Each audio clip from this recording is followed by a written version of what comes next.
When people imagine machines, they often picture cold metal and spinning parts, yet the surprising truth is that machines first changed human life quietly, almost politely, by helping tired hands do familiar work more easily. What seems even stranger is that machines did not arrive to replace people immediately, but instead slipped into daily life, asking humans to reorganize time, habits, and expectations around new rhythms of motion. Long before factories roared, simple machines whispered change through mills beside rivers, where water wheels turned patiently, converting flowing water into steady power that never grew tired or hungry. Here, an early conflict appears clearly because nature's generosity met human ambition, and people learned that borrowed strength could extend limits while quietly introducing new dependencies. As we step into this story together, notice how helpful tools slowly became systems, and how systems began shaping choices long before anyone noticed the boundaries forming. Villages organized themselves around these early machines since mills dictated schedules, gathering farmers at certain hours and changing how communities shared labor, time, and trust. The storyteller guides us through these settlements, where workdays followed mechanical patterns rather than sunrise alone, and where productivity began competing gently with tradition. Families discovered that grain processed faster meant more food security, yet it also meant fewer communal moments previously spent grinding together. This small shift carried big meaning because efficiency subtly rearranged social life. Machines offered safety from hunger while introducing quieter losses that felt hard to name. As techniques improved, tools multiplied, and mechanical thinking spread beyond fields into workshops where spinning, weaving, and shaping materials became more predictable and repeatable. Craftspeople felt both relief and unease, since precision reduced effort but narrowed creative freedom in unexpected ways. The storyteller notices this tension, where pride in skill meets admiration for consistency. Machines promise fairness through sameness. Humans wondered what sameness might cost.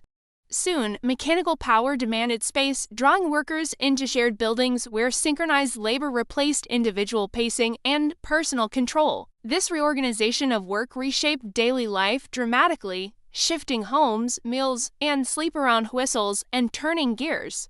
People gained wages instead of seasonal uncertainty. They lost autonomy over hours.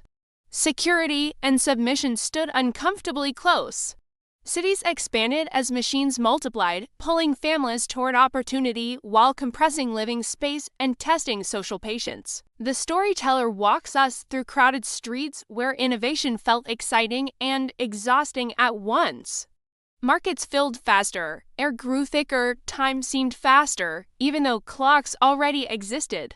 Machines encouraged thinking in quantities because production now meant counting outputs rather than remembering stories behind objects. This mindset influenced education, management, and even parenting as efficiency slipped into language and expectation. The storyteller gently observes that numbers began guiding values.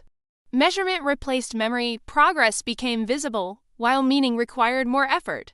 Power structures adjusted quickly, since those who owned machines gained influence beyond traditional land or titles. Decision-making shifted upward, concentrating authority while relying on many hands below. This imbalance introduced new questions about fairness and responsibility. The storyteller emphasizes that power, once centralized, rarely remains unnoticed for a long, change-invited response. Rules and regulations emerged to manage mechanical life, standardizing safety, quality, and behavior across growing populations. Order improved predictability but reduced flexibility. People learned to follow procedures rather than negotiate solutions. The storyteller reflects on how systems protect and restrict simultaneously. Balance proved elusive. Machines also reshaped imagination because seeing metal imitate muscle encouraged bold thinking about what else could be transformed. Transportation accelerated, shrinking distances and redefining what felt near or far. The storyteller notes how movement changed perception before geography changed maps. Journeys shortened emotionally first. Expectation outran experience. Daily life adapted continuously as households adjusted routines around availability of goods that machines made cheaper and more abundant. Clothing, tools, and utensils became accessible beyond elites. Comfort increased unevenly. Desire expanded rapidly. Satisfaction grew complicated. Education began emphasizing technical understanding, preparing minds for mechanical environments rather than agrarian cycles. Learning became forward-looking, focused on problem-solving instead of repetition. The storyteller appreciates this shift, while noting how wisdom risked becoming secondary to usefulness. Knowing how sometimes replaced knowing why. Curiosity narrowed, resistance appeared alongside adoption as people questioned whether speed and scale improved happiness or merely productivity. Debates surfaced in public spaces, blending hope with anxiety. The storyteller listens carefully to these voices because hesitation often signals insight rather than fear. Doubt carried intelligence, questions kept balance. Over time, machines embedded themselves so deeply that imagining life without them felt difficult, even frightening. Dependence quietly replaced choice. The storyteller marks this moment as important because reliance often goes unnoticed until tested. Comfort hardened into necessity, alternatives faded from memory. Human relationships adjusted again, since communication and coordination increasingly relied on mechanical support and structured environments. Face-to-face time competed with efficiency, silence gained productivity value.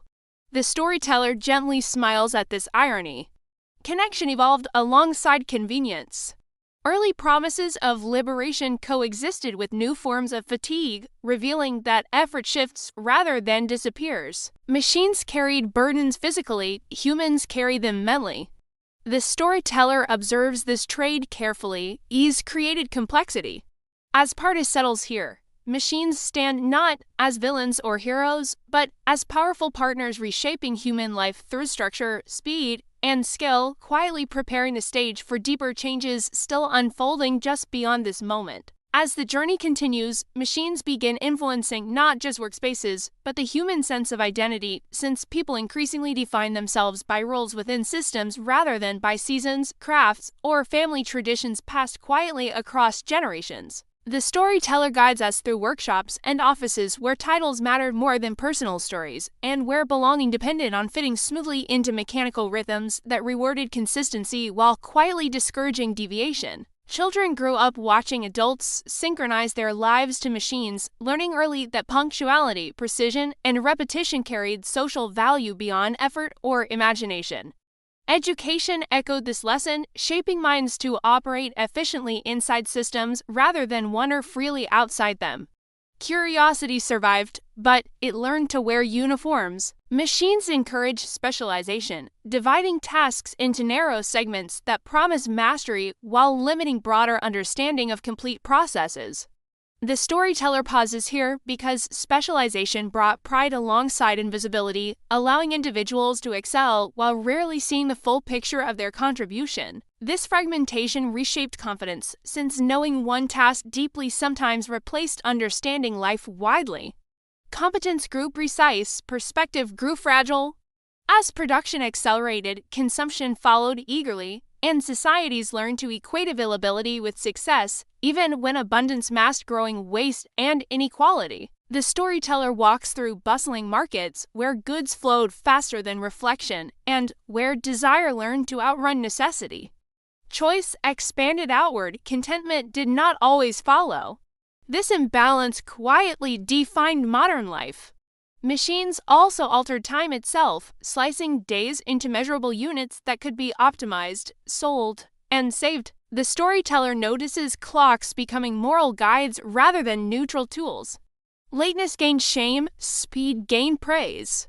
Stillness required justification, with time quantified. Leisure changed shape, becoming scheduled, purchased, and often monitored, rather than naturally emerging from rest or celebration. People learned to relax efficiently. Fun acquired structure, even joy adopted timetables. The storyteller finds this both fascinating and faintly concerning. Power systems strengthened as machines demanded coordination across vast distances, linking decisions made far away to consequences felt locally. This separation dulled accountability, making cause and effect harder to trace emotionally. The storyteller highlights how distance reshaped responsibility, control centralized quietly, impact dispersed broadly, technological confidence grew as machines solved visible problems quickly, encouraging belief that every challenge required a mechanical answer. Social questions received technical solutions, human issues met engineered fixes. The storyteller gently reminds us that some problems resist gears and circuits. Wisdom cannot always be automated. As communication accelerated, information traveled faster than understanding, creating worlds where knowledge multiplied while comprehension lagged behind. The storyteller observes that hearing more did not guarantee knowing better. Noise increased, silence diminished, reflection required intention. Machines reshaped environments as well, transforming landscapes to suit efficiency rather than ecology, often with consequences understood only much later. Rivers straightened, forests thinned, cities hardened. The storyteller notes how progress sometimes forgot to ask permission from nature. Despite these tensions, machines delivered undeniable improvements, extending lifespans, reducing physical suffering, and opening possibilities once unimaginable. The storyteller never denies these gifts because fairness requires gratitude alongside critique. Comfort spread unevenly, hope expanded genuinely. Complexity followed closely. Human creativity adapted rather than vanished, redirecting imagination into design, innovation, and problem-solving within constraints imposed by systems. Art reflected machinery, stories mirrored structure. Dreams acquired blueprints. The storyteller appreciates this resilience deeply. New relationships formed between humans and tools, where reliance felt natural and separation felt unnatural. Dependency normalized itself quietly. The storyteller points out how quickly helpers become necessities. Choice transformed into expectation, freedom narrowed subtly. As machines grew smarter, humans debated what intelligence truly meant, comparing calculation with judgment, speed with insight. The storyteller invites listeners to notice this distinction without resolving it. Questions linger productively, definitions remain flexible. Understanding stays unfinished. Society learned to manage risk differently, trusting systems to prevent failure while preparing elaborate responses when prevention failed. Confidence replaced caution, preparation replaced prevention. The storyteller observes how safety itself became mechanized, uncertainty persisted nonetheless. Generations raised within machine-shaped worlds accepted patterns that once felt radical, demonstrating how change becomes invisible over time.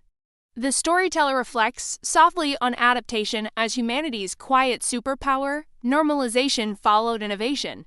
Wonder faded gradually, dependence deepened calmly. Near the end of our path in this chapter, machines stand woven into human life so thoroughly that separating tool from culture feels nearly impossible, leaving us poised at a moment where choices ahead will test not invention, but intention, awareness, and care.